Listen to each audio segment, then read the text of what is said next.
Pinagpala ang mga walang inaasahan kundi ang Diyos, sapagkat kabilang sila sa kaharian ng langit.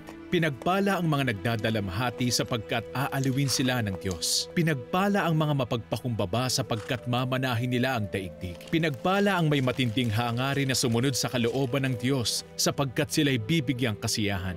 Pinagpala ang gumagawa ng paraan para sa kapayapaan sapagkat sila'y ituturing na mga anak ng Diyos. Kung ang mga nagmamahal lang sa inyo ang sanyong mamahalin, anong gantimpala ang inyong maaasam? Hindi ba't ginagawa rin iyan ng mga maniningil ng buwis? Pag-ingatan ninyong hindi pakitang tao ang pagtupad ninyo sa inyong mga tungkulin sa Diyos, dahil wala kayong matatamong gantimpala buhat sa inyong amang nasa langit. Isipin ninyo kung paano tumutubo ang mga bulaklak sa parang. Hindi sila nagtatrabaho ni gumagawa ng damit, ngunit kahit si Solomon sa kanyang karangyaan ay hindi nakapagdamit ng singganda ng isa sa mga ito.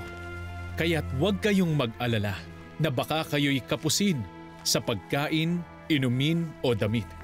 Ngunit higit sa lahat ay bigyang halaga ninyo ang kaharian ng Diyos at ang pamumuhay ayon sa kalooban niya, at ibibigay niya ang lahat ng mga bagay na ito. Kaya nga huwag niyong alalahanin ang bukas sapagkat ang bukas ang mag-aalala sa sarili niya. Huwag kayong humatol na kayo'y hindi hatulan, sapagkat hahatulan kayo ng Diyos ayon sa paghatol ninyo sa iba. Gawin ninyo sa inyong kapwa ang nais ninyong gawin nila sa inyo.